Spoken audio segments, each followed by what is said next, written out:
Gyanodaya academy में आप सभी का स्वागत है। हम यहाँ साथ मिलकर सरलता से सीखने का प्रयत्न करते हैं।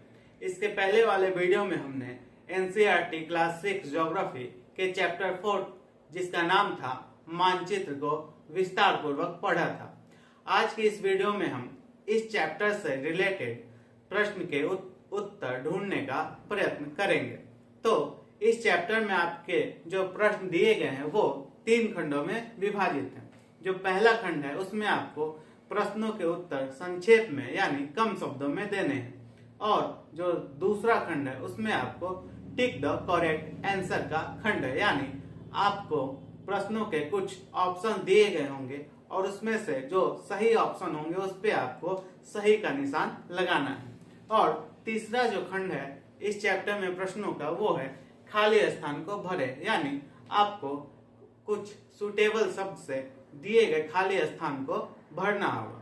तो आइए हम अपने पहले खंड यानी शॉर्ट क्वेश्चन आंसर से शुरू करते हैं। तो इस खंड में जो पहला प्रश्न है वो है कि मानचित्र के 3 घटक कौन कौन से हैं। तो इसमें आपसे पूछा गया है कि जो मानचित्र है, मैप है, उसके 3 घटक कौन कौन से हैं। तो आइए उसका उत्तर देखते हैं कि मानचित्र के 3 घटक हैं। दूरी जिसे हम डिस्टेंस कहते हैं, दिशा जिसे हम डायरेक्शन कहते हैं, और प्रतीक जिसे हम सिंबल कहते हैं। तो मानचित्र के जो 3 घटक है वो है दूरी, दिशा और प्रतीक। अब आइए हम अपने दूसरे प्रश्न की ओर बढ़ते हैं। इसमें पूछा गया है कि प्रधान दिक् बिंदु कौन कौन से हैं।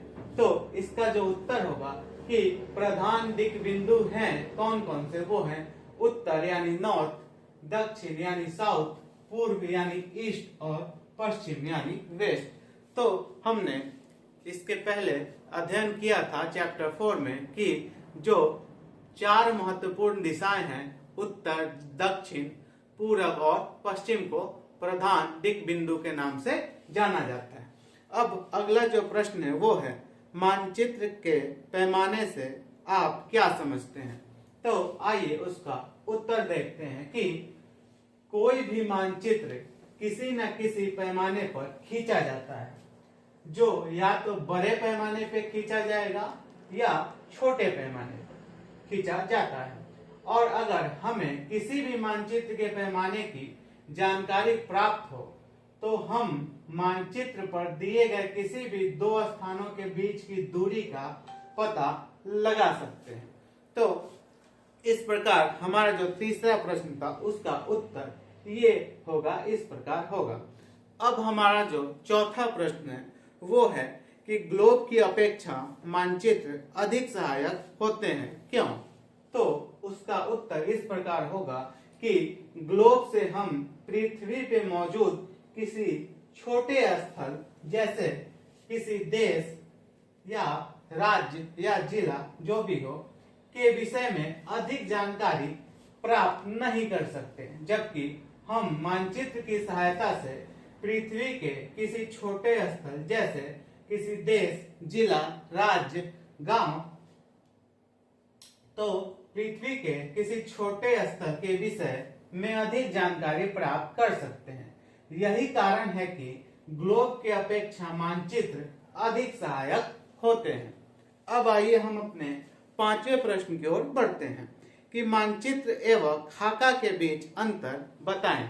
तो इसका जो उत्तर होगा कि मानचित्र किसी बड़े या छोटे क्षेत्र के लिए बड़े या छोटे पैमाने पर खींचा जा सकता है, परंतु खाका केवल छोटे क्षेत्र के लिए बड़े पैमाने पर खींचा जाता है। इस प्रकार मानचित्र और खाका के बीच यही अंतर है। अब हम अपने अगले प्रश्न की ओर बढ़ते हैं, ठीक है। तब तक आप इसका स्क्रीनशॉट ले लें। अभी तक हमने 5 प्रश्नों के उत्तर को जाना। अब आइए हम अपने छठे प्रश्न की ओर बढ़ते हैं। हमारे बुक में जो छठा प्रश्न दिया गया है वो है कौन सा मानचित्र विस्तृत जानकारी प्रदान करता है। तो इसका उत्तर इस प्रकार होगा कि किसी छोटे क्षेत्र के लिए बड़े पैमाने पर खींचा गया मानचित्र विस्तृत जानकारी प्रदान करता है। अब आइए हम अपने 7वें और इस खंड के अंतिम प्रश्न की ओर बढ़ते हैं। इसमें जो प्रश्न पूछा गया है वो है, प्रतीक किस प्रकार मानचित्रों के अध्ययन में सहायक होते हैं। तो इसका उत्तर कुछ इस प्रकार होगा कि पृथ्वी पर मौजूद बड़ी आकृतियों को हम प्रतीक यानी सिंबल की सहायता से मानचित्र पर दर्शा सकते हैं।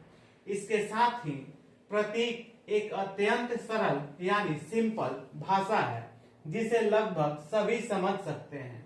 इसीलिए प्रतीक मानचित्रों के अध्ययन में सहायक होते हैं।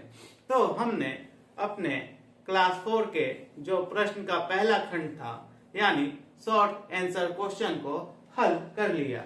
अब आइए हम अपने दूसरे खंड की ओर यानी टिक द करेक्ट आंसर की ओर बढ़ते हैं और उसे बनाने का प्रयत्न करते हैं। आप इसका स्क्रीनशॉट तब तक ले लें। हमने इस चैप्टर में का जो पहला खंड था शॉर्ट क्वेश्चन आंसर को बना लिया। अब आइए हम इस चैप्टर में जो दूसरा खंड दिया गया है यानी टिक द करेक्ट आंसर पे आते हैं। तो इसमें जो पहला प्रश्न पूछा गया है वो है कि वृक्षों के वितरण को दिखाने वाले मानचित्र हैं। तो वृक्षों के वितरण को दिखाने वाले मानचित्र जो है उन्हें क्या कहते हैं। तो आपका जो ऑप्शन क है वो कहता है कि क्या इसे भौतिक मानचित्र कहते हैं, या ऑप्शन ख इसे थीमेटिक मानचित्र कहते हैं, या ऑप्शन ग इसे राजनीतिक मानचित्र कहते हैं। तो हमने अभी चैप्टर 4 में अध्ययन किया था कि जो वृक्षों, सड़कों, रेल मार्गों इत्यादि जो भी मानचित्र होते हैं वो थीमेटिक मानचित्र के अंतर्गत आते हैं।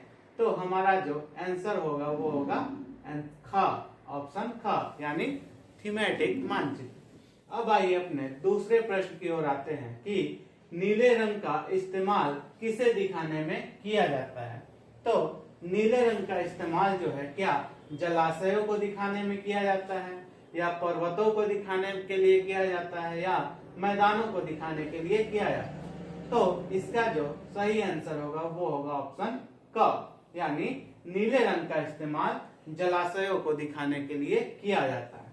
अब तीसरा जो प्रश्न है वो है दिक सूचक का प्रयोग किया जाता है, किस लिए किया जाता है। तो दिक सूचक का प्रयोग क्या प्रतीकों को दिखाने के लिए किया जाता है, या मुख्य दिशा का पता लगाने के लिए किया जाता है, या दूरी मापने के लिए किया जाता है। तो दिक सूचक का इस्तेमाल जो है वो मुख्य दिशा का पता लगाने के लिए किया जाता है, क्योंकि दिक सूचक को अंग्रेजी में हम कंपास कहते हैं और कंपास में जो सुइयां लगी होती हैं वो मैग्नेटिक होती हैं, चुंबकीय होती हैं, और वो जो उत्तर दिशा और दक्षिण दिशा है उसको बताने का कार्य करती है। अब जो इस खंड का आखिरी प्रश्न है वो है कि पैमाना आवश्यक है। तो पैमाना यानी स्केल क्यों आवश्यक है। तो क्या मानचित्र के लिए आवश्यक है पैमाना, या रेखा चित्र के लिए आवश्यक है पैमाना, या प्रतीकों के लिए आवश्यक है पैमाना। तो इसका जो आंसर होगा वो आंसर क यानी पैमाना मानचित्रों के लिए आवश्यक है। तो इस प्रकार हमने इस चैप्टर में दिए गए जो दूसरा खंड था टिक द करेक्ट आंसर को भी बना लिया। अब आपके इस चैप्टर में फिल इन द ब्लैंक्स नहीं दिया हुआ है। तो आपसे मुलाकात होगी अगले वीडियो में यानी चैप्टर 5 में, ठीक है, जो है पृथ्वी के प्रमुख परिमंडल। तो